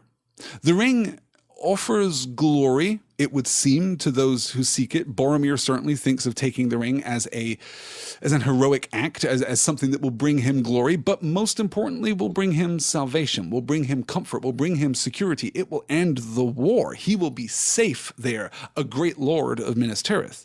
When Frodo's thinking of using the ring back in the Shire, it is safety that the ring suggests to him. No, it's all right. Put on the ring and then you'll be fine. When he's on Weathertop, it suggests put on the ring and you'll be fine. It has no power over Tom Bombadil, perhaps because Tom Bombadil has no fear, because Tom Bombadil doesn't fear anything in the world. Why would he? He is master. I'm interested in what you guys think about the ring. I guess what I'll do here is open this up here. Kieran the Shipwright. Thank you, Varieg of Kand. I hesitated there over who had the third ring at this point, but yes, Kieran the Shipwright has the third ring at this point. Good job. Yes. Shane asking, is the pain physical, or is it the kind of pain that changing into something that you know will destroy you? It could be. There is the actual gasp of pain as he puts it on, which I find interesting. Like, I dread the pain of touching it. It's not even the touching it that is the problem for Isildur right now in this moment. It is the dread of touching it. It is in some sense the fear of touching it. Is the ring leveraging that fear too? I don't know.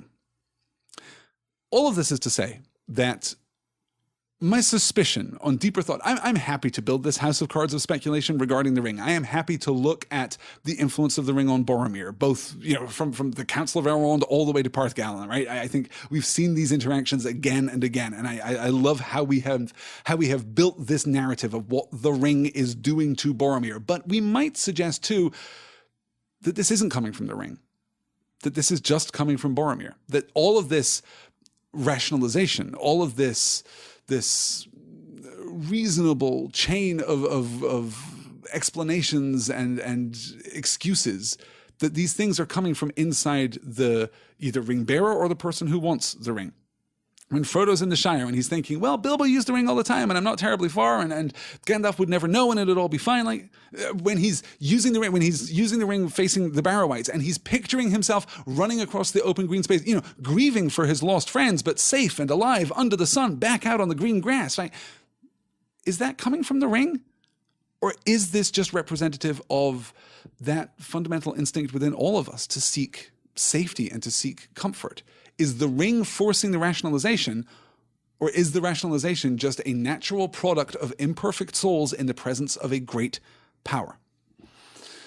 Well, your mileage may vary. And ultimately, because this is a mythic thing, because this is a mythic artifact, we're never going to be absolutely sure of what the ring intends. We are going to have one really powerful further data point in our exploration of the ring when we move into the Return of the King. When we see the ring actually leveraging its great intent upon Samwise Gamgee. It has not yet begun. That's one of the reasons, by the way, that I think that the passages that we discussed in last week's session, looking at this internal division in Sam, like, is he under the influence of the ring? Is it the ring that wants him to go on? Does the ring want him to take the ring from Frodo and push on toward Mount Doom? Is this all part of the ring's plan? And I don't think that it is, because if we wrote a version of that scene that was in accord with the other scenes which we credit to the influence of the ring would not say, there's no damn hope, take the ring and go on anyway. The ring would say, you have to push on. Frodo would have wanted you to push on. And the only way to be safe, the only way to be sure, is to be invisible. Take the ring, Sam. You're safer with it. Take the ring, Sam. Frodo would have wanted you to have it. We don't get that. We get this other voice instead. We get this nebulous voice of Eucatastrophe. I actually had two separate emails this week from listeners, one of which came from Vicky, and I'm afraid that I forget, I didn't write down who sent the other email. Matt, possibly. But I had two separate emails this week, both believing that the other voice in that dialogue with Sam was Galadriel's, that we are supposed to read that as Galadriel's. And I think it was Vicky actually looked at the form and the meter and the tone of the words that the voice uses before the voice breaks back into Sam's own natural idiom, right? Before the voice descends from its elevated position, there is a certain resonance there with the way that Galadriel speaks back in Lothlorien. I love that explanation. I'm a big fan of that explanation. The text doesn't offer us a definitive perspective on it, but I like it nonetheless. And it is true, I think, of what we know of magic in Middle-earth at this time. It's not unlike Gandalf reaching out to Frodo when he's on Aman caught between the voice and the lidless eye there. All right. I fear that at the end of this extended discussion of the ring, we are no closer to an understanding of the ring. And that is, I think, the point. We want to understand it.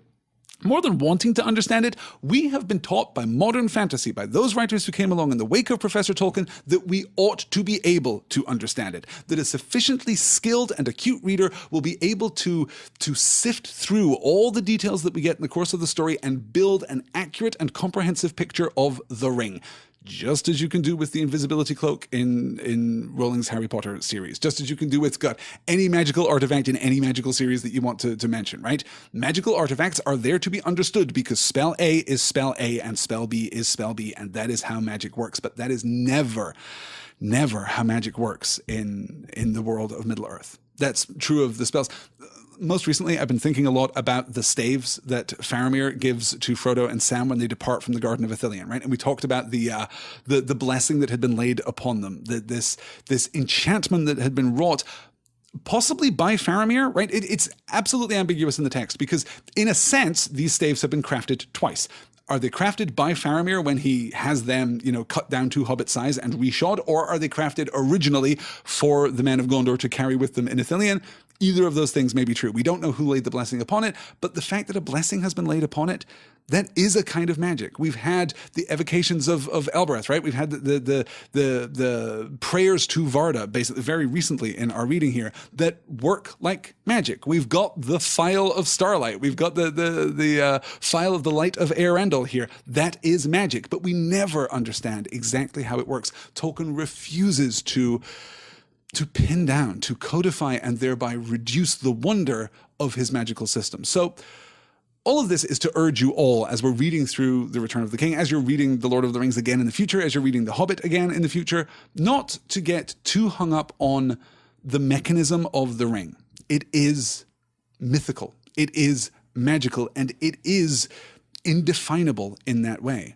We can speculate, of course, but we must be sure and certain that our speculation is just that we are not necessarily distilling a greater truth, distilling the quote-unquote right answer from the book. We are building a possible right answer. We are building a possible, not even a platform, but a framework to better understand the ring. And that framework has to exist alongside the other perceptual frameworks that we construct in order to understand the deepest parts of the story, in order to understand light and dark and good and evil and age and wisdom, right? I'm giving you opposed pairs, and then age and wisdom, these two things oftentimes go together, and goodness and virtue and the great and the small, right? There are so many perceptual frameworks that we have to build to properly understand the Lord of the Rings that our understanding of the ring itself is just another one alongside many. That's my approach to talking about the ring. So when I'm a little ambiguous about my verdict on the ring, when I'm a little loose about what exactly is happening, and I say things like, well, it's possible that the ring is influencing Frodo at this point, or do you take this to mean that the ring is influencing Sam, or is Boromir really to blame for the temptation at Parthgal? These are open questions, but they are open questions within the frame of the book. This is not a faltering of our analytical acuity here. This is a recognition of the inherent and innate and indivisible complexity at the heart of this sprawling and magnificent piece of fiction. You guys, I have like 5 minutes left. Let's take some questions here, shall we? There are 7 questions in the question box. Let's see what we can do to get through it. First question from Rayla Lynn. When do you think Frodo got it in his head that he wouldn't survive the journey? Do you think the ring influenced his morbid thoughts? Perhaps it's just me. Perhaps it's because I am particularly moved by Frodo. Perhaps it's because I recognize his valor. But I read that in his line back at the Council of Elrond when he says, I will take the ring though I do not know the way. Like, though I do not know the way has a quality of hopelessness about it, right? Okay, it falls to me. It falls to me, and I'm obviously the one who has to do it.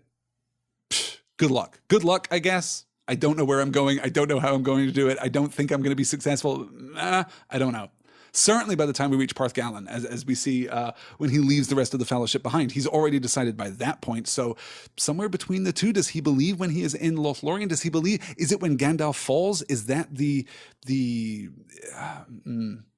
not extinguishing, eclipsing, I suppose, the occluding of a light in Frodo's life? Is that the occluding of a light of hope? Possibly. I'd need to go back and read more carefully, but I generally read it to be pretty early, right? I generally read it to be pretty early. I think that by the time that he is in Rivendell, by the time that he has faced the Nazgul at Weathertop, by the time that he has taken the wound of the Morgul blade and he has raced to Rivendell, crossed the ford of Bruin in there, by the time that he has passed out and then reawoken in the House of Elrond, still afflicted with the wound, yeah, I think by that point, he's probably got no hope. No hope, at least, that he will return, right? To preserve that important distinction that Frodo himself makes. Hope that the quest will succeed. A small, fragile, tenuous hope that the quest will succeed. No hope that he's going to come back. I think that's already in place at that point. He's already talking in terms of this not being a there and back again journey, right? Like that's not what he's doing. He's aware of that even when he's in Rivendell. So I read that to be pretty early. Do you guys have different answers here? Nikki says, I often think that Frodo's valor is undervalued, especially for those who have only seen the movie. Yes, good Lord. Opening up Frodo, because Frodo is in many ways quite a noble, gentle hobbit. And he is noble in that English tradition of nobility where he does not unclasp his breast freely. He does not actually spend a lot of time talking about his emotions. He doesn't really get into what the kids these days are calling the feels. He's generally much more restrained than that. And the movie counteracts that, but does so at the cost of his heroism, I think, just a little bit, at the cost of his epic, heroic valor, which I think is much more evident in the book, much earlier in the book. And of course, there's just a cost of depicting these things visually, right? We get a different Frodo in the movie than we get in the book, but still a good Frodo, still a really solid Frodo, I think. Yes, Angela says, I love though I do not know the way. It says so much concisely. Yeah, I love that too. Absolutely. Yes, as C-Star saying, I like scientific magic sometimes within reason, but get bored when Brandon Sanderson fans and such like discuss a magic system's minutiae at very great length. Yeah, Brandon Sanderson is. But again, right, that is part of the intent of Brandon Sanderson in his work. He wants to create not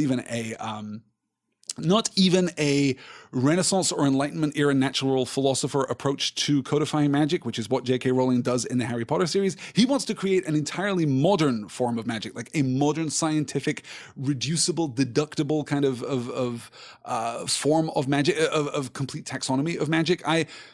I'm not against that. Honestly, you guys know I've played my share of D&D. I've played my share of Baldur's Gate and Dragon Age games. Like, I'm into a magic system that can be codified and that I can completely understand, that is replicable in the way that science is replicable and not generally in the way that magic is replicable. I'm not against that. But yeah, when you go looking for that in Tolkien, you're going to come up short. And if you go looking for Tolkien's sense of wonder in a lot of modern fantasy stories, you're not going to find it. You're not going to find that specific sense of wonder, because the fashion now is for more codified forms of magic, whether you're talking about Harry Potter or you're talking about, Lev Grossman's series, or you're talking about Jim Butcher's series, or certainly Brandon Sanderson's series, right? There's a lot of that out there.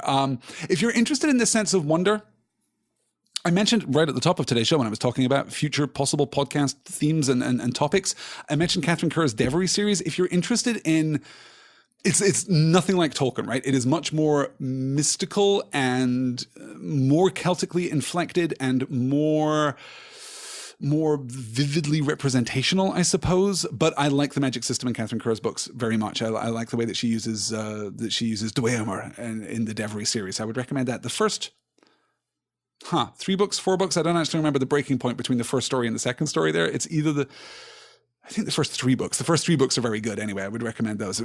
Epic scale too. Really, really epic scale. Anyway, let's keep going on. I need to answer more questions rather than fewer questions. This question comes from Shane, who says, orcs seem to think elves play tricks and are cruel. Is killing one of the elves an equally greater good to orcs? Gosh, that's a really interesting question, isn't it?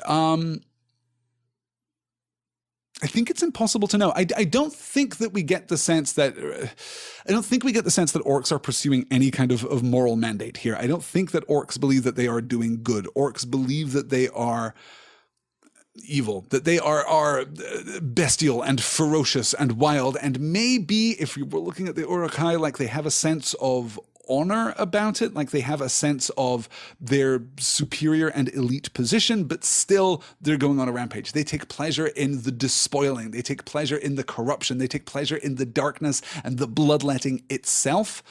They do believe that elves are tricksy, right? And I can completely understand why they would, because elves are. Can you imagine just being an orc in Middle-earth and thinking that I'm hanging out here with like 50 of my buddies, and if one elf shows up, we're actually in serious trouble. Like this is actually dangerous for us. That would be pretty bad. Like, maybe I'm crediting the orcs with a little too much, self-awareness and certainly too much sense of community. But yeah, I don't think that the orcs believe that they're pursuing a greater good. Evil in Middle-earth does not believe that it is pursuing a greater good, right? There's no sense in which, even Sauron's desire to bring order is a malevolent kind of desire. Sauron is not one of those modern villains who believes that, no, I'm doing good. If you just trusted me, if you just listened to me, if you just went my way, yes, of course, your freedom would be utterly diminished. It would be utterly, ruined upon the rocks of order and uniformity, but that would be better. Wouldn't that be better? There's really no sense of that about Sauron's agenda here. It's just the despoiling. It's the violence and the scourging and the devastation and the destruction. When we think of evil, we think of evil like Shelob, right? This desire to devour and consume until literally there is nothing left. And even if we did want to build a kind of evil within the frame of the Lord of the Rings, within the frame of Middle-earth in general, if we did want to build a kind of evil that was at least theoretically positive, a kind of evil that was self-deluded enough to believe that it was pursuing a nobler goal, it would still fall apart because evil is innately self-destructive in the world of Tolkien, right? You cannot build if you are evil. And if you are cut off from that light of creation, if you are incapable of subcreating in the way that the really good people in this world can. Yeah. Okay. The question from Varig of Kant, right? This is the question I mentioned earlier. Gorbag mentions the Great Siege. Is this the War of the Last Alliance? If so, is this evidence that orcs might be immortal or at least terribly long-lived? Yes, I take the Great Siege to be the battle at the gates of Morannon, the Battle of Dagorlad, the last battle of the War of the Last Alliance, where Sauron falls and the whole thing, right? That is the only thing that would be appropriately described as a Great Siege, I think, for the orcs of Barad-dûr.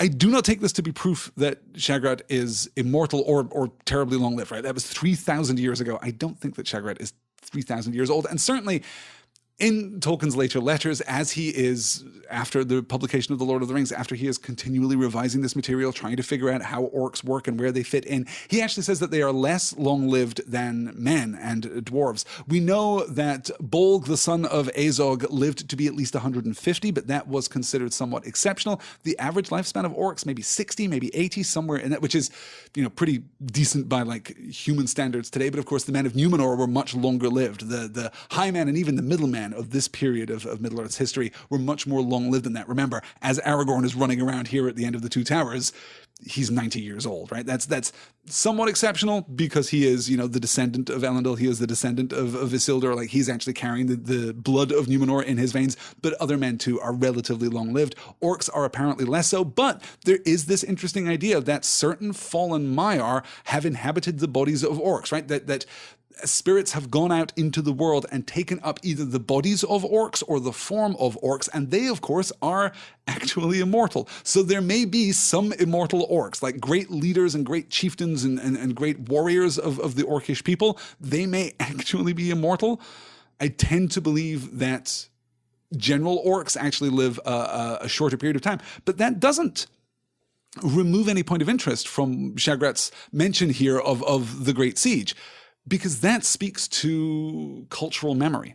That speaks to orcish culture in a more powerful way, arguably, than anything else that we get here. Like brawling and squabbling and all of that stuff that we associate with orcs, the feasting and the bloodletting and the cruelty and all of that. That's fine, but incidental. But the memory of what has passed. Shagrat also talks about the good old days, right? And he's clearly talking about the good old days thousands of years before, right? He's talking about a long, long time ago when he's talking about the good old days. I don't believe that Shagrat has any personal memory of those good old days either.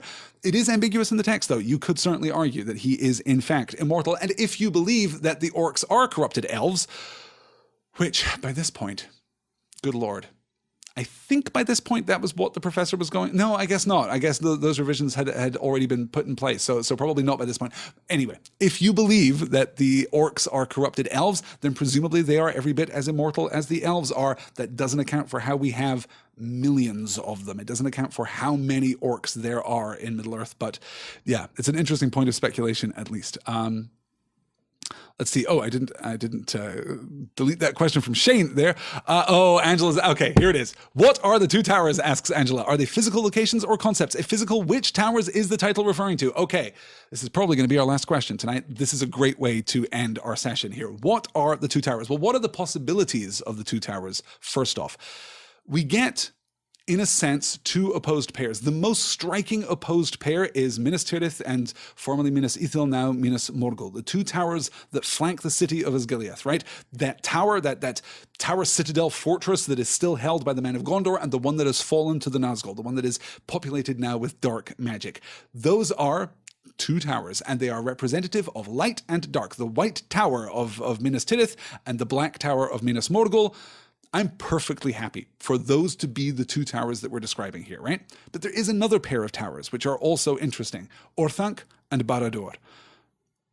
I'm interested in if, and obviously, right, when Tolkien titled this book, this was not his first choice for the title of the second volume of The Lord of the Rings, but when he titled it, he actually liked the ambiguity, right? He liked the fact that it wasn't pinned down. He enjoyed the fact that there are possible different interpretations here. Theoretically, I suppose the actual towers that we see, the towers with which we interact are Orthanc and Minas Morgul, right? We don't go to Minas Tirith yet. Hey, stay tuned for next week on There and Back Again when we finally arrive at Minas Tirith. And we also, of course, don't reach Barad-dûr yet either. So it's possible that I guess we're talking about Orthanc and Minas Morgul. We could do that too, right? There are two towers in this story, and they both appear at the end of their related books. So we end book 3 at Orthanc in Isengard, and we end book 4 in Minas Morgul in the Morgul Vale. Okay, actually, like not bad. There's a nice parallelism there that works pretty well for me. The thematic opposition is also really interesting. Light and dark, if we're talking about Minas Tirith and Minas Morgul, is clear and is stark. What is the thematic opposition between Orthanc and Barad-dûr? Or is there a thematic opposition? Is there, in fact, a kind of reflective symmetry between the two? We have the black of Barad-dûr, we have the red eye, and we have the white hand of Saruman. Yeah, there's a certain amount of opposition there. If I had to strip it down, if I had to look at it cleanly, I think I would be tempted. Actually, I think I've just talked myself into it. I now think that the two towers that the title of this volume refers to are most applicable to Orthanc and Minas Morgul. What do you guys think? What do you make of that? Oh, look at that. Glowinson says Tolkien's cover art for Two Towers was Orthanc and Minas Morgul. I'd completely forgotten that, Glowinson. You're absolutely right. Yes. Excellent. Let me see. Oh, okay. No, we're all being very quiet now in the chat. We don't really want to get into the minutiae of this question. Nikki's saying Orthanc and Minas Morgul too. There you go. Defined. Done. Nikki agrees with me. That's enough for me. Those are the two towers that we're referring to through the two towers brackets, while recognizing the thematic symmetry between Minas Tirith and Minas Morgul and Orthanc and Barad-dûr, right? I think that works pretty nicely there. Are there any other ways of interpreting the two towers? I don't think so. I think that in order to interpret the two towers as anything other than two of those four towers, I think you'd have to be stretching a metaphorical point, I think, in order to make that work. Are Frodo and Sam really the two towers? Are Frodo and Gollum really the two towers? Are Boromir and Faramir really the two towers? Yeah, no, probably not. Probably not. I would have to stretch a long way to get there, and I'm just not sure that sits nicely for me. But yeah, I like that opposition between Orthanc and Minas Morgul. There is also, I suppose, a vibrant primary connection between Saruman's craft and the magic of the Nazgul, right? These are different things. There is a physicality to Saruman's engagement at Isengard that we lack at Minas Morgul. Remember how the entire vale is empty except for that feeling of being watched, that presence, and then the great host rides out. I like that. I like that quite a lot. Yeah. Okay. That I think will do it, you guys. Let me see here. Yeah, I think that's going to do it. I'm out of time, and I'm going to have to wrap it up. Thank you so much for joining me. Let me advance to the very last slide here so that I can show you what we are doing next week. Next week is going to be a really interesting discussion as we move into The Return of the King, Book 5, Chapter 1, entitled Minas Tirith, the aforementioned Minas Tirith. We're going to finally get there. We're going to spend some time in the company of Pippin and Gandalf. That is going to take place at 10 p.m. Eastern, 9 p.m. Central, next Thursday night. That is March the 22nd. And as I said, the whole production schedule for There and Back Again is currently available. The link is in the show notes. You'll find the link there to the Google Drive spreadsheet spreadsheet where I have the whole thing laid out. Thank you also for your patience with regard to the podcast release schedule over the course of the last week. The website has now been completely taken apart and rebuilt properly, and it's working, which is great. That now means that there will be no delay with the release of these podcasts, and you should get them as usual in your podcatcher of choice. That is going to do it. Guys, thank you so much for joining me. This has been an absolute pleasure. Oh, Erica's asking what chapters are we reading for Good Omens in the Patreon-exclusive book club yet. I actually have, here we are. Let me hold this up to the camera. Let me cancel the slide and hold this up to the camera. I have my copy of Good Omens right here. And the reason that I got this physical copy of Good Omens is because, well, it's kind of divided into chapters, but it's long chapters. Let me look here. I haven't announced this yet. I think we're going to read the first 72 pages. We are going to read up to Wednesday for our first section. That is maybe, looking at this, a sixth of the book, but I also want to talk a little about the history of Terry Pratchett and Neil Gaiman and the origin story for this fantastic book. I love Good Omens. That is in the Patreon-exclusive book club. So if you support Point North, either through patreon.com/pointnorthmedia or coffee, ko-fi.com/pointnorthmedia or simply paypal.me/pointnorthmedia, then you get access to that discussion.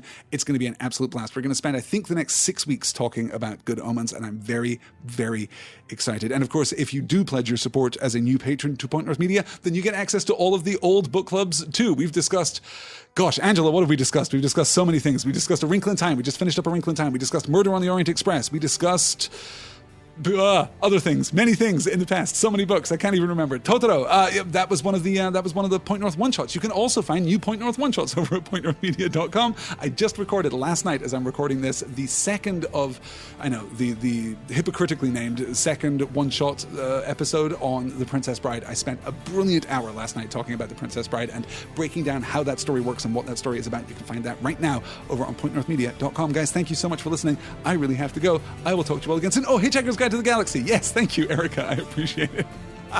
Also, Patreon-exclusive book club subject. I really will talk to you all again next week when we start The Return of the King. Until then, good night, take care, and fly, you fools!